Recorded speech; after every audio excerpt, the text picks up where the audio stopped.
Is there any support from government, for example, like the way that there is in a lot of other countries in the West? Unfortunately not. We're still in that awareness phase where we have to educate the government in terms of what video games is. A number of them confuse video games with gambling or betting, and this has definitely not been received well. But we are seeing mature markets like South Africa, now here in Kenya, we're actually lobbying and educating government that, hey, video games is not gambling, and why video games should be taken seriously. If you look at the video game industry, it takes, how do you call it? It uses a ton of skills, designers, soundtracks, etc. And this is able to create economic impact. So through some of these roundtables, we hope that we'll definitely get the government on our side with time. Douglas, I want to jump in really quick because I'm one of the guys who founded the German Game Developer Association back then, and that was back in 2004. So did you also think about setting up an association and getting a real political, how to say that in English? In German we say political arm, einen politischen Arm, a political lobby system to help you do this? Or is it for you okay to do all on your own? So, excuse me, we do have a number of associations in different African countries, and we're actually working towards, a continental body that will be able to help support and bring more people together. Yeah, it's definitely needed, and it's in progress. If you take a look at the numbers of people working in the Kenyan industry, what do you estimate? How many people work in the games business, let's call it like this, with all aspects from esport to sales to markets and also game development and publishing? I'd probably say give or take, maybe shy of 500, or maybe between 500 to 2,000 actually, when you consider the teams, assets, etc. So maybe about 2,000 might be a conservative number, perhaps. Yeah.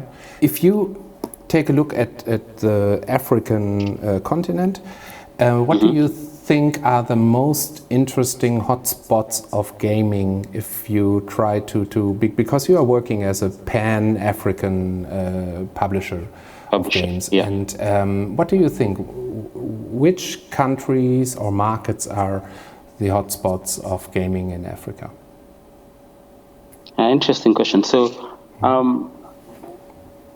I'd say Kenya. I mean, I'm Kenyan, so hey, sure. Kenya. Kenyan. Kenya, South Africa, Nigeria, Ghana, Nigeria. Tunisia. Okay. Yeah. Nigeria being the largest market on the continent.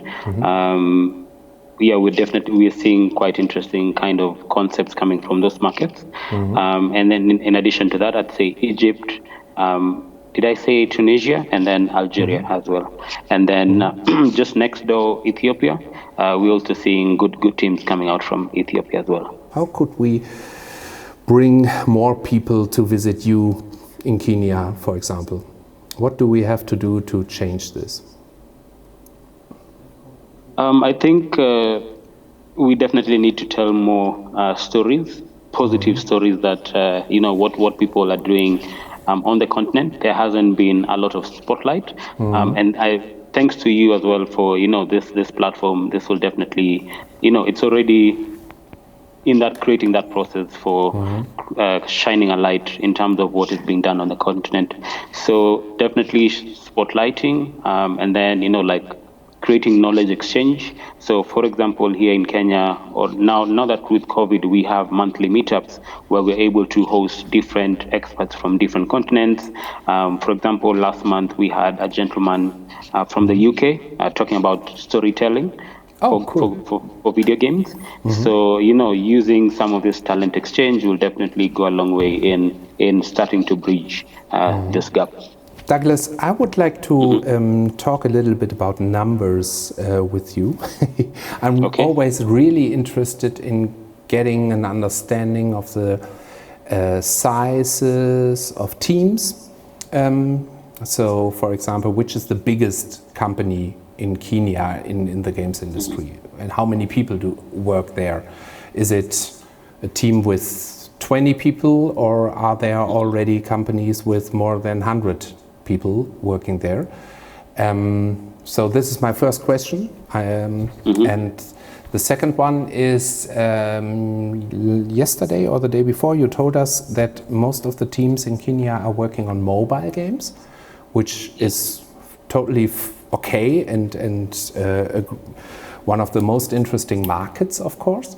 But are they also keen of developing AAA games, classical AAA games where you need hundreds of people and work on the next The Last of Us or whatsoever? So to your second question, yes, developers on the continent and here in Kenya are building for mobile, just because Africa is mobile first. I mean, it's easy for someone in Africa to get access to a mobile phone fast before they can get access to a PC or console. And then, just for mobile, it's just $25, and then you're able to upload your game on the store. And then back to your first question in terms of how big the teams are. So most of the teams are range between 2 and 5. So that's pretty much the standard size of teams here in Kenya. The reason why they're still small is because studios here in Africa are still bootstrapping. So most of them do this building of the games as a secondary job. So they moonlight, they have their day jobs, and then at night or during their free time is when they're actually able to build the games. So most of the studios are not able to employ teams full time and build the game, day in, day out. So that's one of the reasons why the teams in Kenya and in Africa generally are still lean. The biggest studio per se, I'd say, is maybe a team of about 8 to 15. And maybe these ones are those ones that have been able to generate grants. And this is what they now use to build the games in-house. So 15 is actually the biggest number. But yes, most of them range between 2 to 5. In terms of AAA, yes, I know there are few developers who are building AAA, but it's still a slow process. They are first building mobile as the core, and then AAA looking to build over a period of perhaps 2 to 3 years. So, and then these are those ones who've been in the industry for quite a while, over maybe 7 years. They definitely have the experience and know what it takes to build a AAA game. Most of the rest, I'd say, are still in the intermediary phase, so they're still learning the ropes. And hopefully using their skills and access, they'll aim to get to a AAA. Yeah, so it's a slow but sure process, but they are getting there. Okay. The beauty about it is that Africa has a multitude of content that they could build games. But, again, it takes a team to build a AAA. So what we are doing is we are also running sessions to incentivize and invite, people like sound engineers. Hey, why not think about doing sound for local games, for example? So as we get the bigger ecosystem learned, then this will help build that integrated and forceful team that will see a good game coming from Kenya and from the continent as well.